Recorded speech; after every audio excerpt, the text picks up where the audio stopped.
Puisqu'avec les attentats du 11 septembre, nous sommes en présence d'une opération sous faux drapeau, reste à déterminer quel était l'ennemi visé par cette manipulation. Nous avions déjà écarté Ben Laden, et maintenant nous écartons aussi l'Afghanistan, dont les enjeux stratégiques sont mineurs. Reste l'Irak, avec son pétrole, ses armes de destruction massive, et sa proximité avec Israël. Et c'est un fait que derrière le bouc émissaire Ben Laden, c'est bien Saddam Hussein qui était visé. Nous en avons des preuves indiscutables à travers une foule de témoignages qui illustrent la détermination d'attaquer l'Irak avant même le 11 septembre. Et parmi ceux-ci, on relève celui de Paul O'Neill, qui fut le premier secrétaire au Trésor de l'ère Bush. Former Treasury Secretary Paul O'Neill, who saying, among other things, that Mr. Bush was determined to get Saddam Hussein from his first day in office. Une détermination renforcée dès le 11 septembre dans l'après-midi, lorsque Donald Rumsfeld demanda à son état-major de préparer un plan de frappes aériennes, non pas sur l'Afghanistan mais sur l'Irak, sans le moindre début d'indice d'une connexion entre Saddam Hussein et les événements du matin. That very first day, on September 12th, one day after September 11, the meeting that was held in the White House, in the Situation Room, led to Rumsfeld asking the question, shouldn't we use this as an opportunity to do something about Iraq as well? Dès lors, et c'est le point central de notre enquête, le mobile du 11 septembre et le mobile pour attaquer l'Irak se confondent, avec en complément la nécessité d'expliquer pourquoi une attaque directe n'était pas une option possible.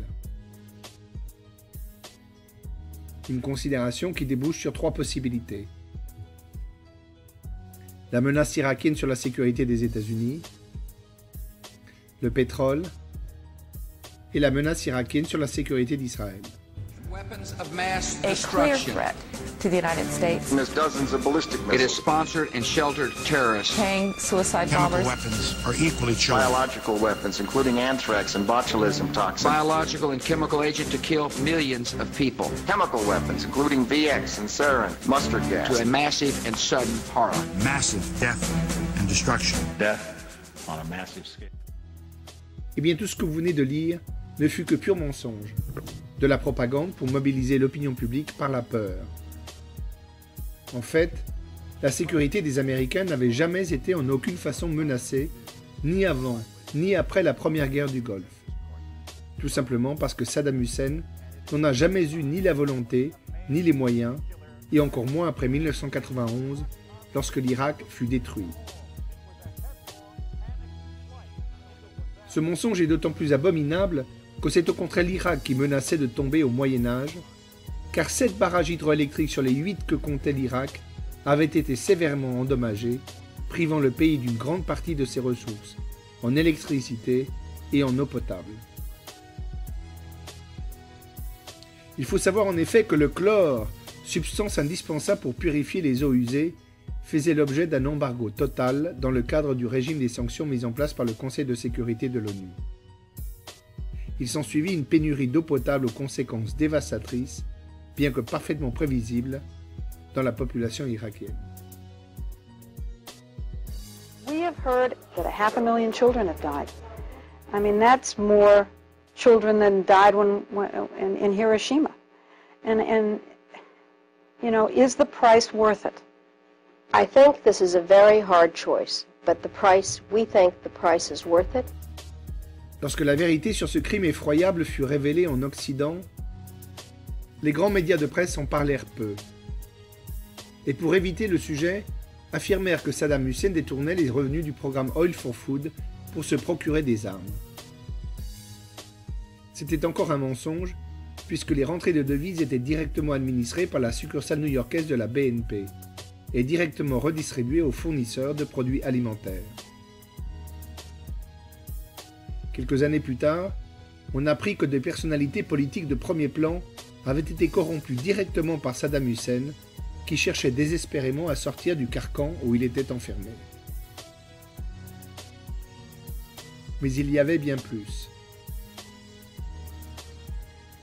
La menace des armes de destruction massive qui fut le leitmotiv des Occidentaux entre 1995 et 2003 a été une fable depuis le début.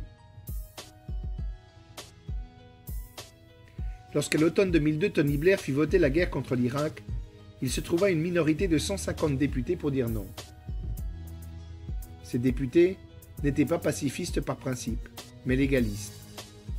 Leurs arguments furent consignés dans un rapport où on peut trouver ceci. Saddam Hussein avait bien utilisé des armes chimiques entre 1980 et 1990 contre les Iraniens et les Kurdes, essentiellement du gaz moutarde.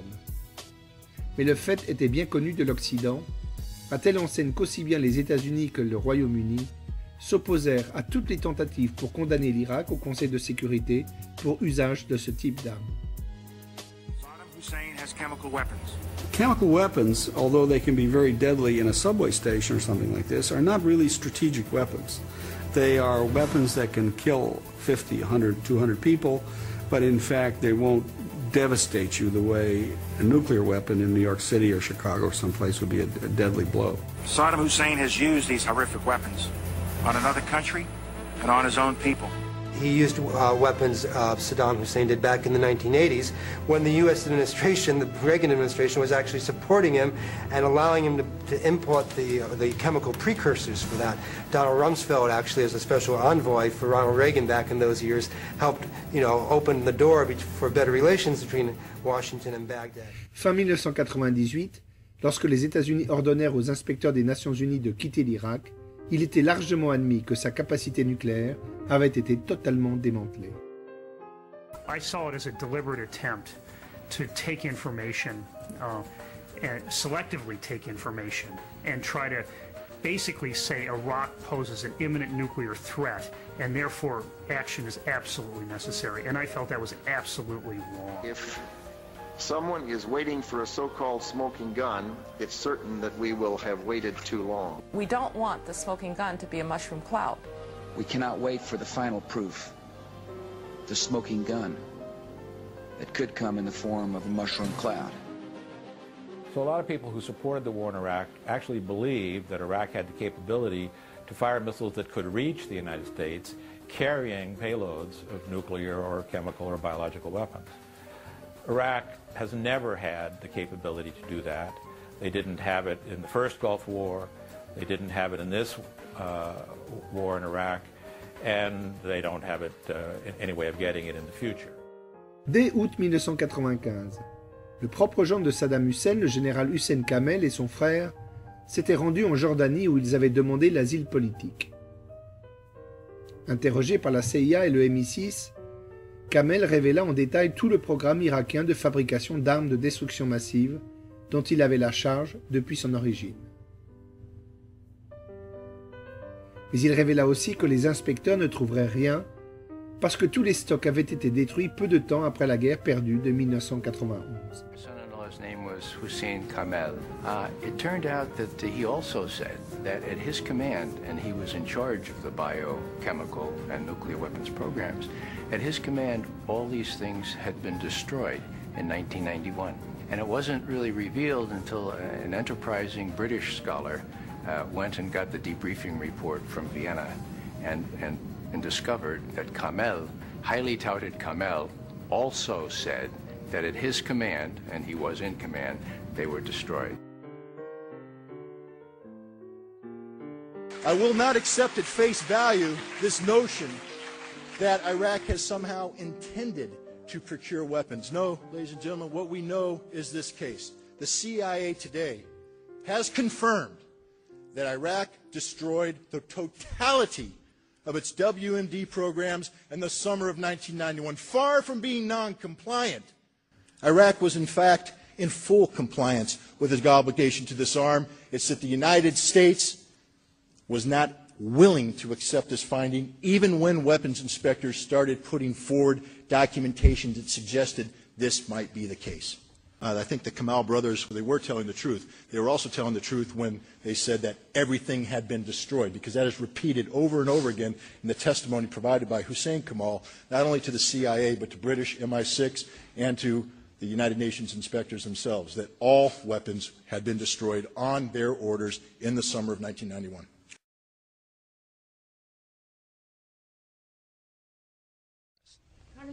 If Congress were given an opportunity to vote on whether we should bomb Iraq, Would you go along with that as long as it went through the procedures? No, I would strongly oppose it because they're not a threat to our national security. Iraq has a third-rate army. They have no ability to wage war. Our policies are deliberately destroying the country. They can't feed their children. They're not allowed to have medication. There was a story in today's paper where one of our private charity groups was being fined because they were trying to get medicines in to the Iraqi people. Stop evaluating Iraq from a national security perspective. You will go insane. If you evaluate America's policy in Iraq from a national security perspective, it makes no sense across the board. We destroyed Iraq's military in 1991. Their economy was in ruins. Iraq represented a threat to no one outside the people of Iraq. La menace irakienne sur la sécurité des États-Unis était d'autant moins réelle que jamais l'Irak n'avait entretenu dans le passé des liens avec Al-Qaïda ou quelque mouvement terroriste que ce soit. Et en 2008, le Pentagone dut reconnaître ce fait en dépit de tous leurs efforts pour démontrer le contraire. Saddam Hussein and bin Laden were enemies. Bin Laden considered and said that Saddam Hussein was the socialist infidel. These were very different kinds of individuals competing for power in their own way, and Saddam Hussein made very sure that Al-Qaeda couldn't function in Iraq, that terrorists couldn't function, except for the small northeastern quadrant of the country where there was an extremist group, but he had no control over that. It was near the Iranian border. Pour terminer sur le mythe de la menace irakienne, disons un mot sur cette mystérieuse affaire de l'anthrax. Quelques jours seulement après le 11 septembre, une série de lettres contenant des spores d'anthrax furent envoyées à 2 sénateurs démocrates et diverses personnes employées par des grands quotidiens de la presse. Cet attentat fut immédiatement mis sur le compte de l'Irak sans la moindre preuve et pour cause. Quelques années plus tard, l'enquête dut conclure que les souches de la bactérie provenaient d'un labo américain. Le présumé coupable, le Dr Bruce Edwards Ivins, fut retrouvé suicidé en 2008. Le FBI avança l'hypothèse qu'il avait commis ce geste fou pour extorquer des crédits au Congrès afin de travailler sur un vaccin. Mais il fut totalement incapable de dire pourquoi ce scientifique avait agi ainsi, précisément quelques jours après le 11 septembre. Cet épisode souvent négligé pourrait bien être la preuve que la menace irakienne sur la population américaine n'était pas seulement un fantasme, mais un mythe délibérément fabriqué. En résumé, l'Irak n'a jamais constitué un danger pour les États-Unis, ni pour l'Europe d'ailleurs. Ce mythe a été monté en épingle uniquement pour mobiliser la population derrière une croisade dont le seul but était de garantir la sécurité d'Israël. Excite le motif de la sécurité des États-Unis, il a bien fallu apporter une autre explication à cette guerre. Et la plus évidente et aujourd'hui la plus couramment avancée est celle du pétrole.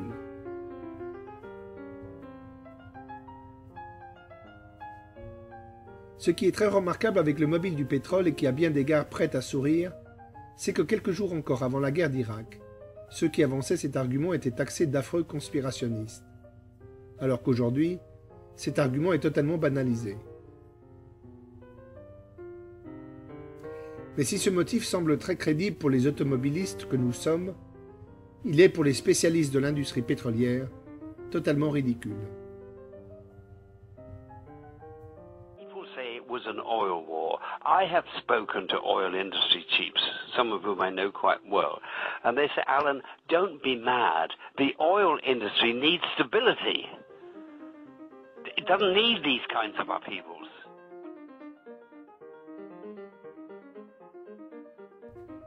La raison pour laquelle on peut écarter le mobile du pétrole de manière certaine est que dans la réalité, en Irak, aujourd'hui, les États-Unis ne contrôlent absolument pas plus le pétrole irakien qu'avant la guerre.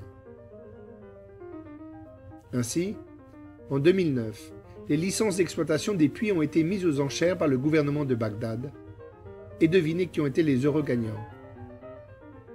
La Russie et la Chine, qui se sont réservés la part du lion. Et même le pétrolier français Total est arrivé devant la première société américaine. 3 pays qui avaient voté contre la guerre. Quand bien même le pétrole eût été le vrai motif pour envahir l'Irak, il n'y avait aucune urgence de nature à devoir précipiter les événements par une opération telle que le 11 septembre. Cette denrée stratégique, le monde pouvait en produire en abondance pendant au moins 2 décennies, ce qui laissait d'ici là la porte grande ouverte à bien d'autres options pour se débarrasser de Saddam Hussein.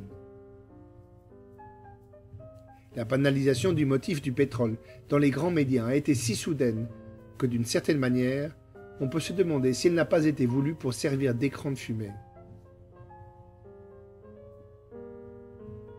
L'intervention suivante d'Alan Greenspan, ancien gouverneur de la Fed et figure incontournable de la communauté juive new-yorkaise, illustre comment, pour justifier ce motif, des responsables de premier plan sont allés jusqu'à raconter les âneries les plus grotesques.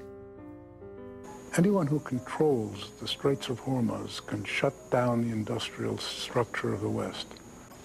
My view was taking out Saddam Hussein was a very important thing. So my view of the war was, yes, it was about oil.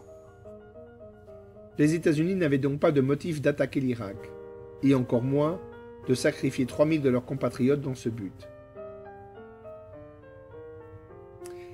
Il ne nous reste donc plus que le mobile de la sécurité d'Israël, qui pour les néoconservateurs est, selon leurs propres paroles, une question vitale pour les intérêts des États-Unis.